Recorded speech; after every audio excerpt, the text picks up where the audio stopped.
স্ত্রীর যে বর দেওয়া স্বামীর জীবন ধ্বংস হয়ে যাবে। প্রিয় ভাই ও বন্ধুরা, মনে রাখবেন, আপনার ওয়াইফটা কিন্তু আপনার বাড়ি ভরণ পোষণের আশায় আসে নাই, শুধু খাবারের অভাবে পড়ে আপনার বাড়ি আসে নাই।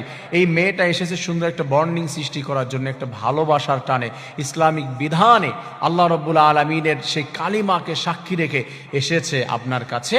তারও অধিকার রয়েছে। তার অন্তর থেকে যদি একবার একটা বদদোয়া বের হয়, আপনার জীবন ধ্বংস হয়ে যাবে, তছনছ হয়ে যাবে।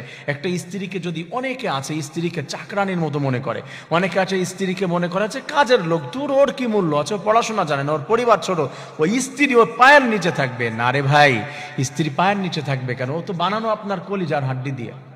হ্যাঁ, কলিজার কথাই বলছি, তার মানে এখানে কলিজার উপর দিয়ে, বাম পাঁজরের হাড্ডি দিয়ে আপনার সৃষ্টি করেছে। আপনি তো এই জায়গাটায় তাকে স্থান দিবেন, আর আপনি তাকে স্থান দিয়েছেন পায়ে। পায়ে স্থান দেওয়ার কারণে মনে রাখবেন, আপনার তারপর যদি জুলুম হয়ে যায়, তারপর যদি কোনো বিষয়ে আপনার অত্যাচার হয়ে যায়, তার অধিকার যদি নষ্ট করেন আপনি, আপনার যে অধিকারগুলো আল্লাহ তাআলা দিয়েছে তাকে কবুল বলার পরেই আপনি যদি সেইগুলো নষ্ট করেন, আল্লাহ তাআলা কি জানিয়ে দিয়েছে? আল্লাহ রাব্বুল আলামিন বলেছে, বান্দারা শোনো, ইন্নাল্লাহা লা ইউহিব্বুজ জালিমিন। আল্লাহ রাব্বুল আলামিন কোন জালিমকে, অত্যাচারীকে পছন্দ করেন না।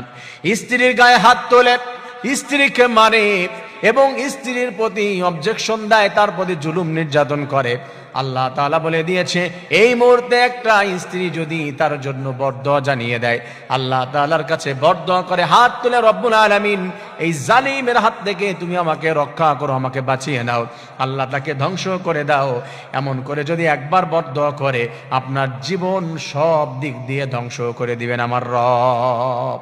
So be careful. মনে রাখতে হবে যে স্ত্রীদেরকে জুলুম নির্যাতন করা যাবে না, তাদের মুখ থেকে যেন বরদোয়া বের না হয়।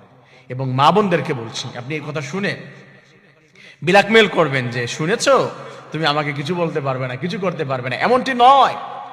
আপনার হাজবেন্ড কি ওই ফিরাউনের থেকে খারাপ? ফিরাউনের স্ত্রী কি বলেছিল? ওয়ানাজ্জিনি মিন ফিরআউন ওয়া আমালিহি ওয়ানাজ্জিনি মিনাল কওমিজ জালিমিন। আল্লাহ, তুমি ফিরাউনের হাত থেকে আমাকে রক্ষা করো। একটি বারের জন্য যে জুলুম নির্যাতন করেছিল আসিয়ার উপরে, একবারও বলে নাই যে আল্লাহ তুমি ফিরাউনকে ধ্বংস করে দাও। ফিরাউনের মতো মানুষকে ধ্বংসের বরদোয়া করে নাই তার ওয়াইফ। আপনি বরদোয়া করবেন কেন? আপনি দোয়া করেন, আল্লাহ তাআলার কাছে দোয়া করেছিল, আল্লাহ রাব্বুল আলামিন তাকে সেভ করে নিয়েছিল। আপনিও দোয়া করেন আপনার হাজবেন্ডের পরিবর্তনের জন্য। আল্লাহ তাআলা বলেছে, কোন স্ত্রী যদি হাজবেন্ডের পরিবর্তনের জন্য আমার কাছে দোয়া করে, আমি আল্লাহ রাব্বুল আলামিন তার দোয়া কবুল করে নেই এবং তার হাজবেন্ডকে আমি আল্লাহ রাব্বুল আলামিন পরিবর্তন করে দেই। সুবহানাল্লাহ। প্রিয় মা ও বোনেরা, আপনার কোনো হাজবেন্ড যদি, কারো হাজবেন্ড যদি এরকম থাকে, বেশি বেশি আল্লাহ তাআলার কাছে দোয়া করুন, আল্লাহ তাআলা